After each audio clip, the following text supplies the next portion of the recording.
नमस्कार, सत श्री अकाल, राम राम सा, हमारी वणक्कम, प्रणाम। आप सभी को ऑल्टरनेट मीडिया में फिर से स्वागत है। हमारे साथ पहली बार मौजूद है lieutenant general A K. Bhatt sir. It's a pleasure and honour to have you on this show, sir. Thank you. My honor also.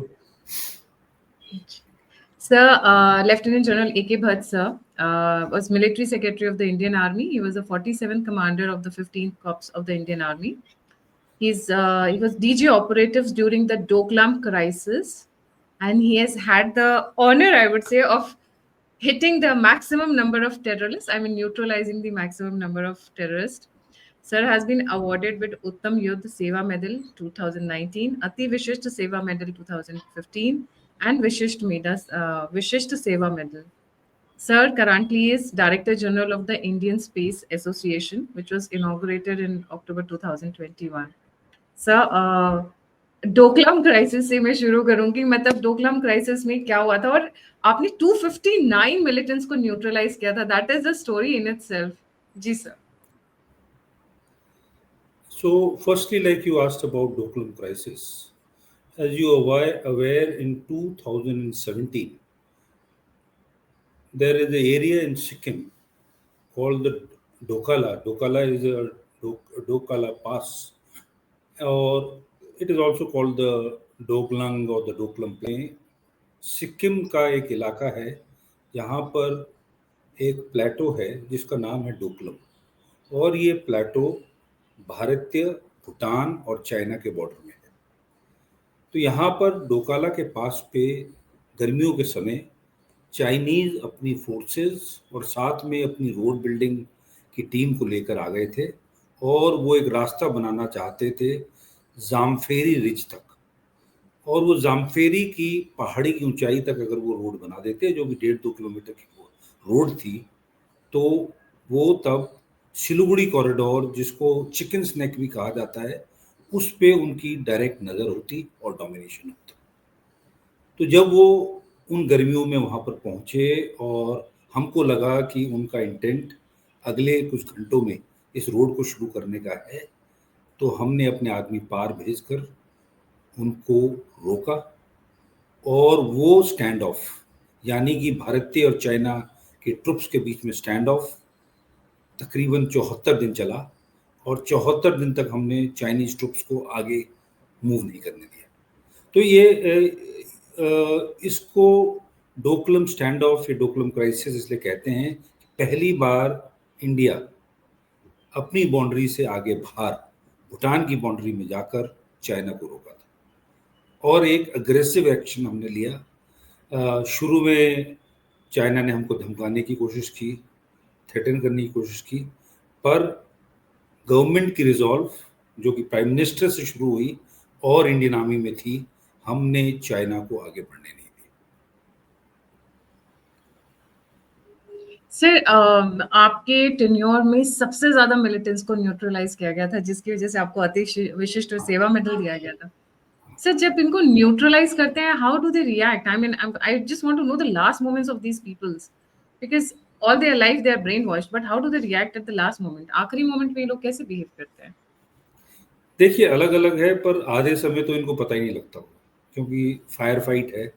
क्योंकि कोई भी टेररिस्ट अगर अपना हथियार छोड़ देता है या सरेंडर के लिए इशारा करता है, तो हम उसको न्यूट्रलाइज नहीं करते, सिर्फ फायर फाइट में ही। फायर फाइट का मतलब वो अपनी उधर से गोली चला रहा है और हमारे लोग गोली चला रहे हैं, उसी सिचुएशन में हम उनको न्यूट्रलाइज करते हैं। मैं एक करेक्शन देना चाहता हूँ कि मेरा हाईएस्ट फिगर है उस साल का, इस कंपैरिजन में, कि उससे 10 साल पहले और 2018 से 17 से अभी तक, 2018 से अभी तक, इन सालों में ये हाईएस्ट फिगर है। उससे पहले जब इंसर्जेंसी पीक में थी तो फिगर्स बहुत ज़्यादा थे, इससे बल्कि 4 गुना थे। तो ये जो मैं आपको बता रहा हूँ, 2007 से लेकर आज तक की जो सिचुएशन है, उसमें सबसे हाईएस्ट नंबर है। और देखिए, मैं जब 15 कोर कमांडर रहा श्रीनगर में, तो मेरा एम कभी भी टेररिस्ट के नंबर्स पे नहीं था। मेरा एम था वहाँ पर पीस और ट्रैंक्विलिटी लाना, वहाँ पर ये इंश्योर करना कि इंडियन गवर्नमेंट का वहाँ पर कंट्रोल हो, लोगों के बीच शांति हो और लोग टेररिज्म को सपोर्ट करना बंद कर दें। और निश्चय ही इसका असर हुआ है और आज के दिन में जो वायलेंस कश्मीर में है वो पहले से कई कम है और जो टेररिस्ट भी हैं वो भी कम हो चुके हैं। ये नहीं कि उसके बावजूद 22 रन पहलगांव जैसा हादसा तो हुआ, पर अगर आप देखिए ओवरऑल वायलेंस कश्मीर में काफ़ी घट चुका है, काफ़ी कश्मीर बाकी नॉर्मल हिंदुस्तान की तरह हो चुका है। और उसका एक इशारा वो था जो कि टूरिज्म इतना ज़्यादा बढ़ चुका था। और सबसे बड़ी और अच्छी बात पिछले कुछ सालों में ये हुई है कि कश्मीर की ज़्यादा पॉपुलेशन को अब भारतीय होने का, भारत के हिस्सा होने का गर्व है और उनको ये समझ में आने लगा है कि उनका भविष्य भारत के साथ है, न कि पाकिस्तान जो सिर्फ उनको एक टूल की तरह इस्तेमाल कर रहा था। जी, so coming to our main topic, अभी तक हम 4th डोमेन्स में वॉर की बात करते थे, air force, ground army and the navy. उसके बाद ऐड हुआ narrative war. Now there is a 5th dimension to the war, that is the space war.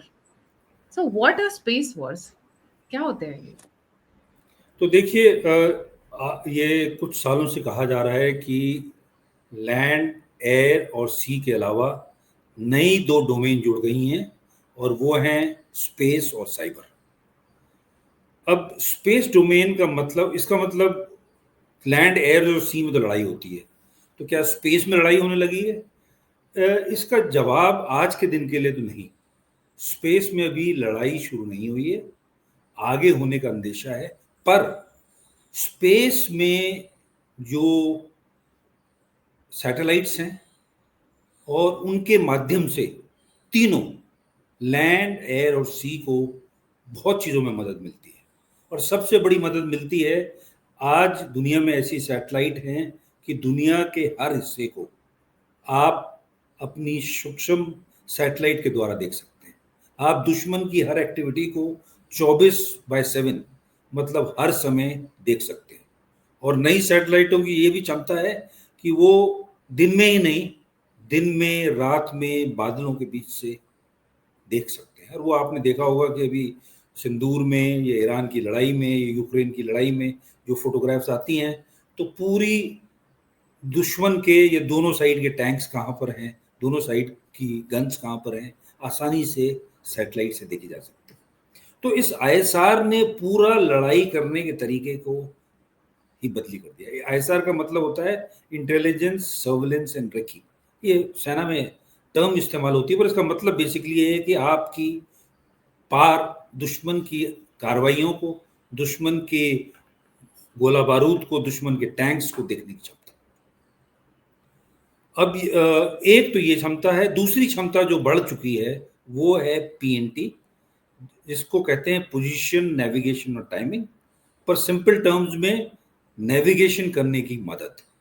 जैसे आपको पता है कि आज आप और हम एक जगह से दूसरी जगह जाने के लिए गूगल का इस्तेमाल करते हैं और गूगल एक जीपीएस सिस्टम है, अमेरिकन सिस्टम, जिसकी मदद से, उनकी सैटेलाइट्स हैं जिनकी मदद से दुनिया में कहीं भी आपको अपनी पोजीशन पता होती है और आप अपना रूट प्लान कर सकते हैं। इसी का इस्तेमाल सेना में भी होता है, गाड़ियों को गाइड करने के लिए, ट्रुप्स को गाइड करने के लिए। और आज के दिन में जैसे हिंदुस्तान में अपना जीपीएस सिस्टम जिसको नाविक कहते हैं वो है। तो पीएनटी से भी किसी भी फोर्सेस की, आर्मी की, एयरफोर्स की, नेवी की, नेविगेशन की कैपेबिलिटी बहुत सूक्ष्म और बहुत बढ़ जाती है। तो एक तो कहाँ जाना है, टैंक्स को, हवाई जहाज को कहाँ भेजना है, शिप्स को कहाँ जाना है, उसमें मदद होती है। और साथ ही वेपन को गाइडेंस करने के लिए लॉन्ग रेंज के वेपन जो होते हैं, जैसे बैलिस्टिक मिसाइल्स इत्यादि, उनको भी जो गाइडेंस सिस्टम दिया जाता है वो सैटेलाइट द्वारा, इन जीपीएस, ये नाविक सिस्टम के द्वारा दिया जाता है। और तीसरा अहम इस्तेमाल है कम्युनिकेशन का। स्पेस में जो सैटेलाइट हैं वो तीनों ही सर्विसेज को कम्युनिकेशन के लिए मदद करती हैं। कहीं भी दूर दराज भारत के समुद्र में अगर शिप हो और वो अपने हेडक्वार्टर से जो कनेक्ट होती है, तो दूर से दूर जगह वो सैटेलाइट की मदद से कनेक्ट हो सकती है। यही सैटेलाइट कम्युनिकेशन दूर दराज के इलाके में, जैसे कि लेह लद्दाख, जैसे कि हमारे नॉर्थ ईस्ट फ्रंटियर में भी कम्युनिकेशन के लिए इस्तेमाल होता है। तो सैटेलाइट से क्या हुआ है कि मतलब स्पेस से क्या हुआ है कि हमारी देखने की क्षमता, हमारी नेविगेशन की क्षमता और हमारी कम्युनिकेशन की क्षमता बढ़ चुकी है। और आगे क्या होने वाला है, आगे अब क्या हुआ है कि हर देश के सैटेलाइट स्पेस में है।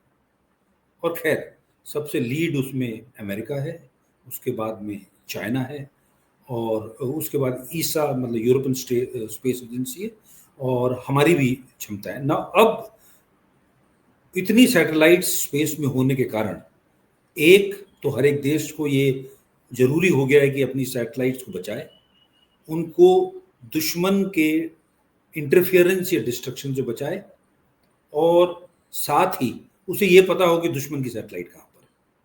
तो स्पेस वॉरफेयर का पहली स्टेप जो है वो, उसको हम बोलते हैं स्पेस सिचुएशन अवेयरनेस या स्पेस डोमेन अवेयरनेस। मतलब ये जानना कि दुश्मन की सैटेलाइट कहाँ पर है, आपकी सैटेलाइट कहाँ पर है, कि आप उसका बचाव कर सकें।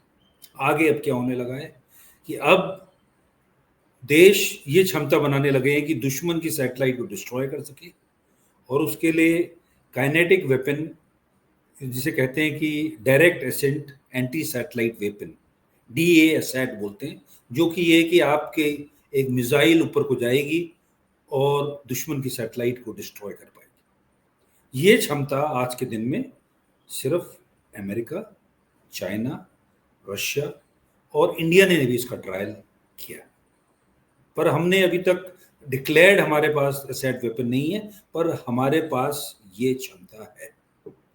इसके अलावा नॉन काइनेटिक वेपन्स बहुत से देश बना रहे हैं, और नॉन काइनेटिक वेपन से मतलब है जैमिंग, कि आप सैटेलाइट को जैम करें, लेजर डैजलर की लेजर के डैजल से आप उस सैटेलाइट को ब्लाइंड करें, और डायरेक्टेड एनर्जी वेपन भी बनाए जा रहे हैं दुश्मन की सैटेलाइट्स को काउंटर करने के लिए। पिछले 1-2 साल में जो काबिलियत हैं, जो कि पता लगी हैं ओपन सोर्स से, जो कि अमेरिका, चाइना और देशों में है, अभी एक चीज हो गई है रांडेवू ऑपरेशंस या RP ऑपरेशन। इसका मतलब ये है कि आप अपनी सैटेलाइट को दुश्मन की सैटेलाइट के नजदीक ले जा सकते हैं, वहां पर ये तो आप उसको डैजल करें, जैम करें। ये हो सकता है आप अपनी सैटेलाइट को कामिकाजे सैटेलाइट की तरह इस्तेमाल कर सकते हैं, यानी कि उसकी सैटेलाइट पर टकरा के उसको डिस्ट्रॉय करें। ऐसी क्षमता 1-2 देशों ने दिखाई है, और साथ ही जैसे चाइना ने एक डेमोन्स्ट्रेशन किया है कि उनकी सैटेलाइट के पास में एक रोबोटिक आर्म है जो दूसरी सैटेलाइट को पकड़ के कहीं और ले जा सकता है। तो ये जो नए तरीके हैं, इनका जब इस्तेमाल होगा तब स्पेस में लड़ाई होने का अंदेशा है। आज के दिन में हर एक देश ये बोलता है कि उसके पास में उस इस क्षमता के बारे में बात नहीं करता, और फ्यूचर में आगे ये आकांक्षा है कि जैसे आज के दिन में 2 इंटरनेशनल स्पेस स्टेशन है, एक तो इंटरनेशनल स्पेस स्टेशन है और एक चाइना ने अपना स्पेस स्टेशन बनाया है, पर कुछ सालों बाद अनेक देश और प्राइवेट कंपनियां भी जगह जगह स्पेस स्टेशन बनाए हुए होंगे, जिनका इस्तेमाल मैन्युफैक्चरिंग में होगा, जिनका इस्तेमाल एक्सपेरिमेंट्स करने में होगा, जिसका इस्तेमाल टूरिज्म में होगा। और अब इन सब चीज़ों के जब ये एसेट्स स्पेस में बनेंगे तो निश्चय ही इनके प्रोटेक्शन के लिए भी अरेंजमेंट करना पड़ेगा। और अगर हम और आगे जाते हैं, जो कि सबसे आगे बल्कि प्राइवेट सेक्टर इसको लीड कर रहा है, कि ह्यूमन बींग्स को मार्स और मून में भेजेंगे और वहाँ कॉलोनियाँ बनेंगी। तो अगर ये कॉलोनियाँ बनेंगी तो निश्चय ही है कॉलोनीज को प्रोटेक्शन की जरूरत भी पड़ेगी। तो जो स्पेस वॉरफेयर का डायमेंशन है, जैसे जैसे हम आगे बढ़ रहे हैं और बढ़ेगा।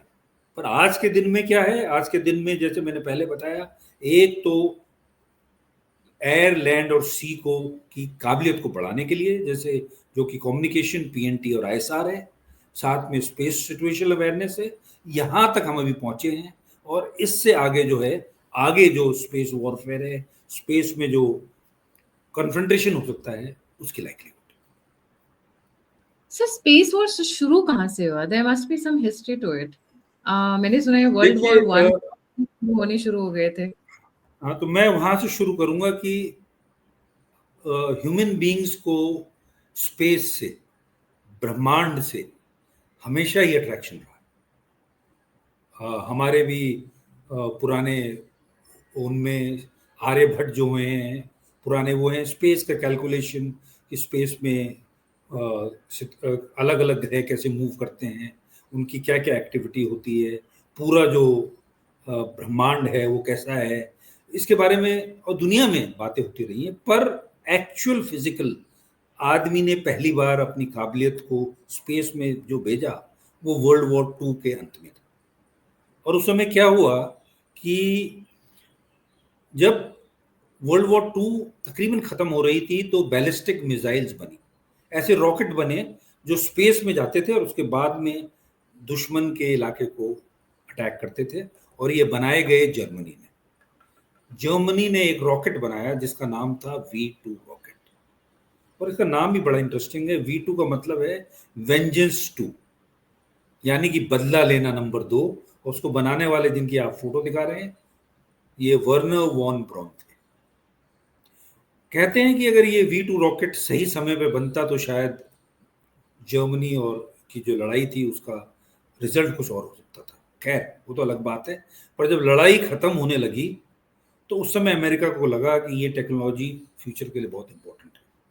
तो उन्होंने एक ऑपरेशन पेपर क्लिप लॉन्च किया, जिसमें उन्होंने ये जो साइंटिस्ट इन रॉकेट्स पे काम कर रहे थे, उनको वो अमेरिका ले गए, और इस ऑपरेशन का नाम था ऑपरेशन पेपर क्लिप। अमेरिका का प्रतिद्वंदी यानी कि सोवियत यूनियन भी पीछे नहीं था। उनको भी पता लगा, और उनकी भी इंटेलिजेंस से पक्का ये सबको ही पता था कि रॉकेट की क्षमता सिर्फ जर्मनी में है। तो उन्होंने भी जर्मनी से साइंटिस्ट को उठाया, और एक ग्रोटॉप नाम के साइंटिस्ट और उसके साथ 500 साइंटिस्ट को वो अपने साथ ले गए, और तब शुरू हुई स्पेस की रेस। और उस समय स्पेस की रेस का मतलब ये था कि आप स्पेस में अपनी काबिलियत दिखाएं, और उस काबिलियत से हर एक देश का स्टेटस बढ़ता है कि आपकी टेक्नोलॉजी ऐसी है। तो सबसे पहले इसमें इस रेस को जीती सोवियत यूनियन, और वो फेमस स्पटनिक मूवमेंट है, जब उन्होंने पहली सैटेलाइट को स्पेस में लॉन्च किया।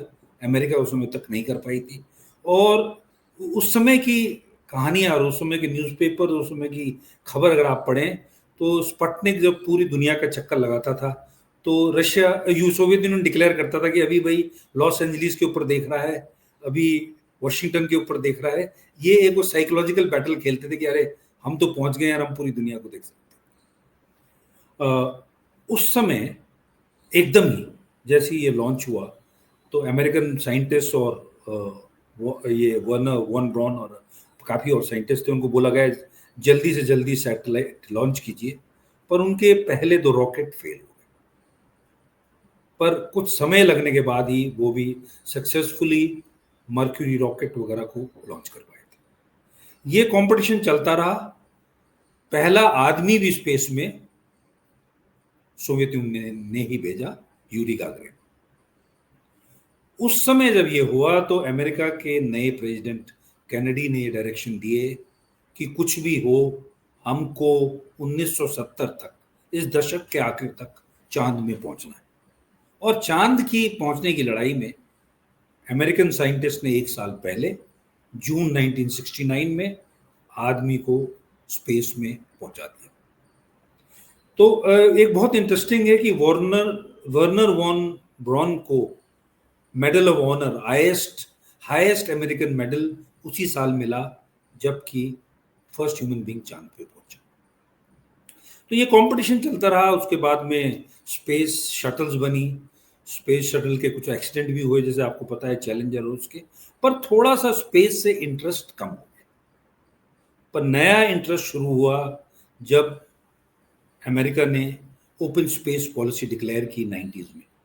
और उसका नतीजा क्या हुआ है कि 2000 के बाद में प्राइवेट कंपनियों ने अमेरिका में और यूरोप में स्पेस में लीड करना शुरू कर दिया। और एक सौभाग्य था स्पेस का में भी कि दुनिया के सबसे जो रईस लोग थे, यानी कि आज के दिन में एलन मस्क, जेफ बेजोस और रिचर्ड ब्रैंसन भी जो एक मल्टी बिलियनर है, इन्होंने डिसाइड किया कि स्पेस में कुछ करना चाहिए। रिचर्ड ब्रैंसन का एम तो ये है कि स्पेस टूरिस्ट को ऊपर भेजे। उन्होंने सक्सेसफुली खुद भी वो प्री ऑर्बिटल लॉन्च में जा चुके हैं। एलन मस्क और जेफ बेजोस के बीच में एक हल्का सा डिफरेंस है। जेफ बेजोस कहते हैं कि पहले चांद जाएंगे, उसके बाद में बाकी आगे के ब्रह्मांड में जाएंगे।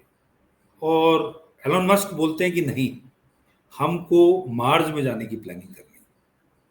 और उनको तो यह है कि इसी दशक में वो ह्यूमंस को स्पेस में मार्स पहुंचा पाए।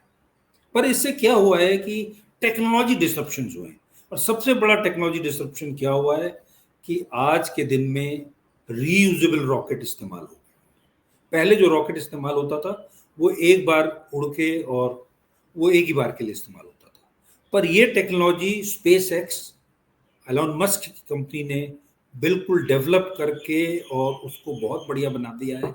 उनके फैल्कन 9 रॉकेट, उनके फैल्कन हेवी रॉकेट सब रीयूजेबल रॉकेट हैं।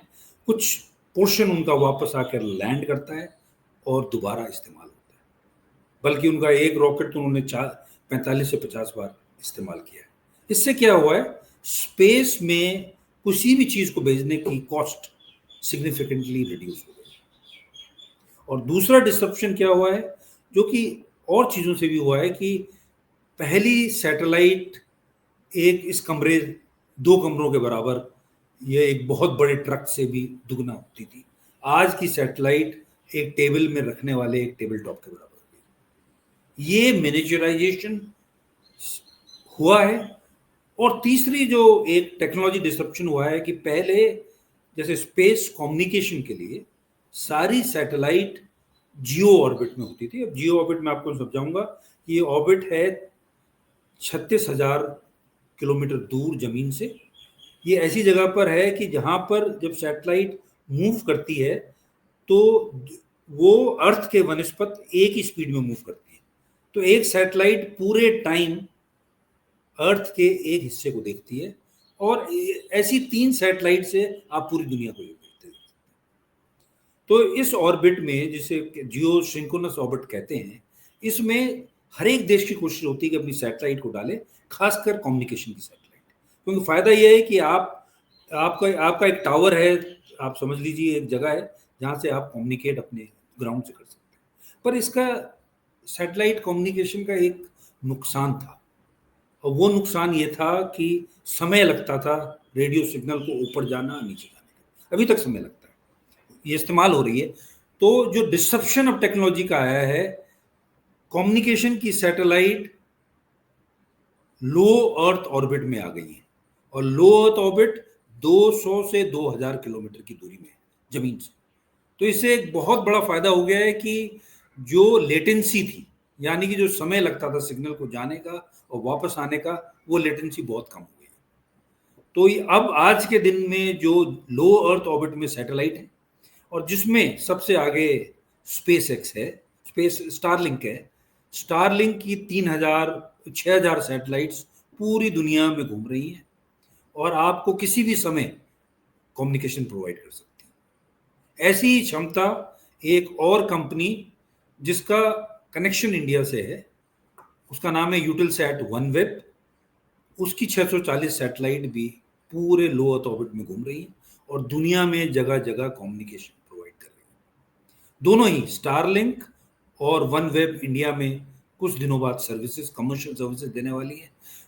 जैसे मैं आपको बता रहा था, यूटिलसैट वनवेब में भारती एयरटेल की बहुत बड़ी ओनरशिप, उनकी लार्ज परसेंटेज ओनरशिप इस सैटेलाइट कॉन्स्टलेशन में। तीसरा कॉन्स्टलेशन बनाया जा रहा है जेफ बेजोस द्वारा, जिसका नाम है प्रोजेक्ट काइपर, और एक और कंपनी SES बना रही है। तो क्या हुआ है कि ये भी एक नया डिसरप्शन हुआ है टेक्नोलॉजी में, कि अब आपने सैटेलाइट्स को नीचे ला गए हैं, आपने लेटेंसी को कम कर दिया है, और ये सैटेलाइट दुनिया के या भारत के उन हिस्सों में जहां की मोबाइल कम्युनिकेशन नहीं पहुंच सकता, क्योंकि जहां फाइबर लगाना मुश्किल है, जैसे कि लेह लद्दाख, अंडमान्स और भारत के दूर दराज इलाके, आसानी से सैटेलाइट के द्वारा इनमें कम्युनिकेशन हो सकता है। और इंडिया में भी हम रेडियो रिले और आर्मी में रेडियो रिले और टेरेस्ट्रियल कम्युनिकेशन इस्तेमाल करते हैं। ये कम्युनिकेशन हमारे को बैकअप और लंबी रेंज में कम्युनिकेशन दे सकता है। जी सर, कौन सी कंट्रीज है जो लीड कर रही हैं स्पेस वॉरफेयर कैपेबिलिटीज में, and why is militarization of space a concern? जी, तो मैं आपको दो टर्म बोलूंगा जो कि बहुत कॉमनली यूज होती हैं, मिलिटराइजेशन और वेपनाइजेशन। मिलिटराइजेशन का मतलब है स्पेस को मिलिट्री के लिए इस्तेमाल करना। ये हो रहा है, ये बहुत से देश कर रहे हैं, वो भी कर रहे हैं जिनके पास में स्पेस एसेट्स नहीं है।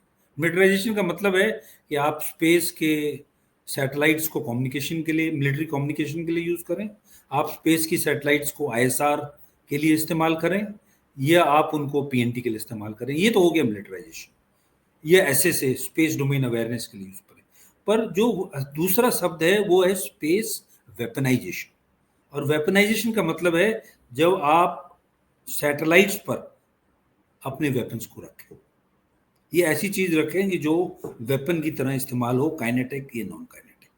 ये क्षमता तो कुछ देशों ने बना दी है, पर कोई भी देश इसको डिक्लेयर नहीं कर रहा है कि उनके पास ये क्षमता है।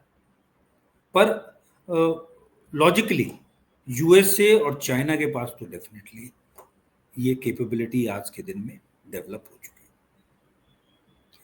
है। पर आप कह रहे हैं कि स्पेस वॉरफेयर के लिए डिक्लेयर्ड कैपेबिलिटी कोई देश नहीं बोलता।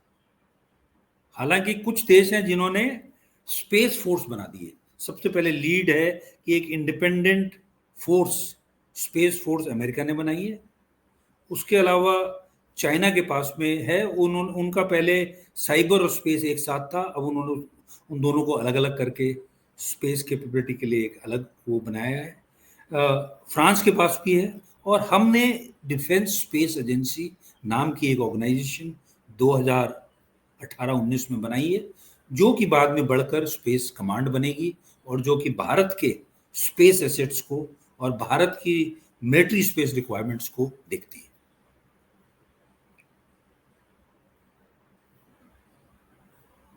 सर मेन टूल्स क्या है वॉरफेयर के? अच्छा, एक से बहुत नाइव सा क्वेश्चन पूछूंगी। जब स्पेस वॉरफेयर होगा तो धरती पे तो कोई असर ही नहीं पड़ेगा, या पड़ेगा? देखिए, मैंने जैसे आपको बताया कि सारे जो स्पेस के एसेट्स हैं आज के दिन में, वो किसके लिए इस्तेमाल हो रहे हैं? धरती की लड़ाई के लिए। सैटेलाइट्स आपको एंड ये ऑल, या जानना है कि आपकी शिप्स कहाँ हैं, आपको अपने एयरक्राफ्ट्स को दूर, जैसे कि अमेरिका ने अभी ईरान में B-2 बॉम्बर्स का इस्तेमाल किया, तो उन B-2 बॉम्बर्स का अपने हेडक्वार्टर के साथ कम्युनिकेशन और किसी तरीके से हो ही नहीं सकता था, सैटेलाइट ही द्वारा हुआ, और जो 37 अंडर सी घंटे केबल के उड़ते द्वारा हुए नहीं वहां हो सकता है। पहुंचे। जी हाँ। अच्छा, तो एक तो ये है कि स्पेस में जो एसेट्स हैं उनका इस्तेमाल लड़ाई को, किसी भी आपकी फोर्स को बेहतर करने के लिए और दुश्मन की कैपेबिलिटी को कम करने के लिए इस्तेमाल हो सकता है।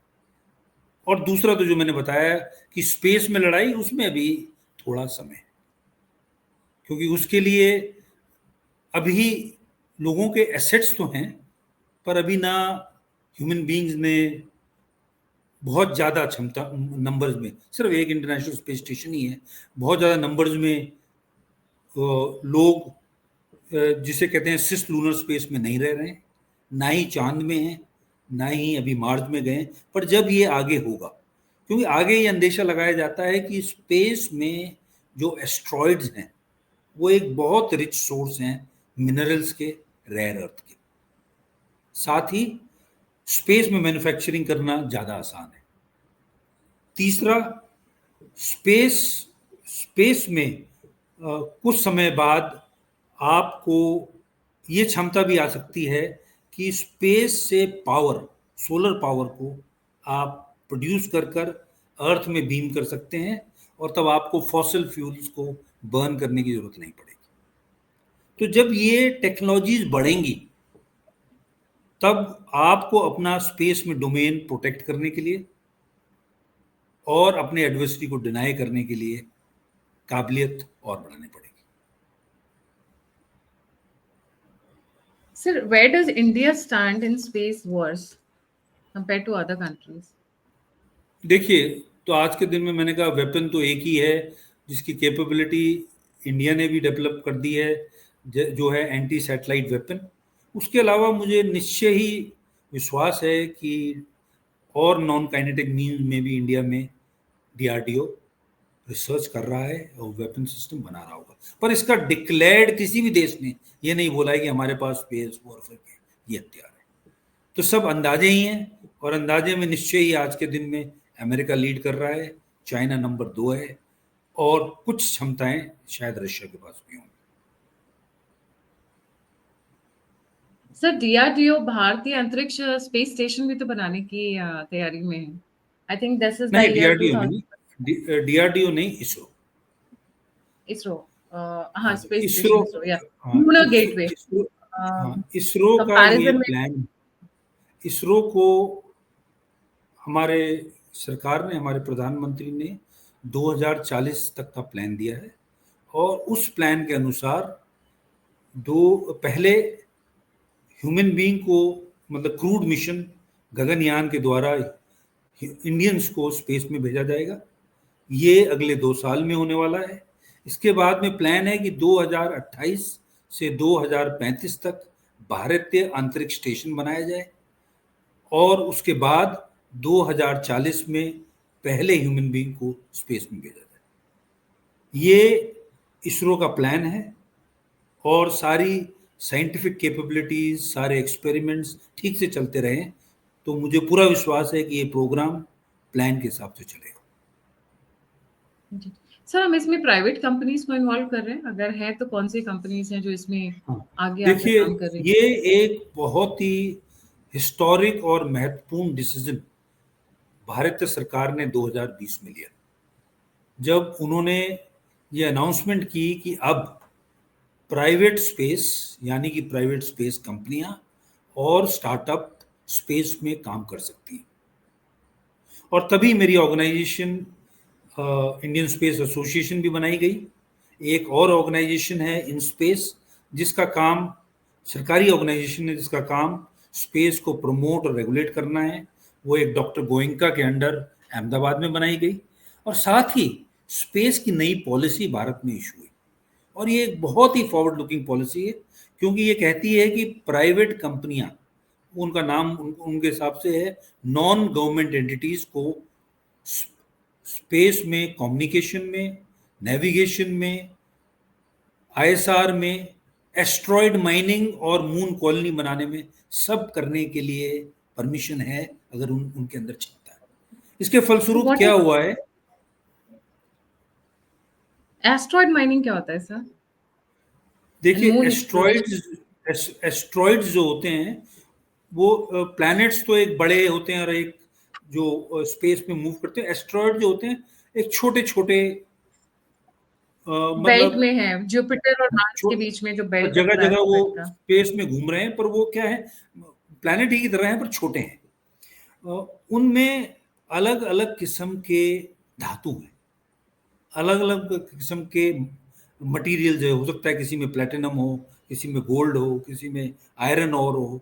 तो इन फ्यूचर माइनिंग, ये प्लान किया जाता है कि अर्थ में माइनिंग न होकर माइनिंग स्पेस में की जाएगी। एक तो अलग अलग एस्ट्रॉइड अलग अलग चीज में, मिनरल में रिच हैं, और उन मिनरल्स को वहीं माइन कर कर और वहीं स्पेस में मैन्युफैक्चर कर कर धरती में लाया जा सकता है।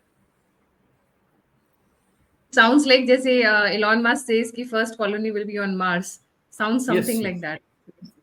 Definitely. So mining is a very very technology disruptions होने हैं। मतलब स्पेस में जाने का, ये काम करने की कॉस्ट कम होनी चाहिए, क्योंकि आज के दिन में स्पेस में किसी भी चीज को भेजने की, पर केजी को भेजने की कॉस्ट बहुत ज्यादा है। जैसी कम होगी, और ये टेक्नोलॉजीज जो आ रही हैं कि आप रोबोज को एस्ट्रॉइड पे काम करा के माइनिंग कर सकते हैं, ये धीरे धीरे ये क्षमताएं बढ़ रही हैं, और एक दिन निश्चय ये आएगा कि हम ये कर पाएंगे। So would you like to add anything on a concluding note? Anything more on the तो आप concluding प्राइवेट note? सेक्टर का पूछ रहे थे, तो भारत में एक बहुत ही अच्छी स्टोरी हुई है। जब गवर्नमेंट ने अनाउंसमेंट किया, उसके बाद में गवर्नमेंट का एक बहुत पॉजिटिव सपोर्ट रहा है भारत में प्राइवेट स्पेस को ग्रो करने के लिए। और इसका रिजल्ट क्या हुआ है कि एक तो स्टार्टअप्स जो 2 की 3 थी पहले, हर साल 1 या 2 स्टार्टअप बनती थी स्पेस में, आज के दिन में तकरीबन 300 स्टार्टअप्स हैं जो स्पेस में काम कर रहे हैं।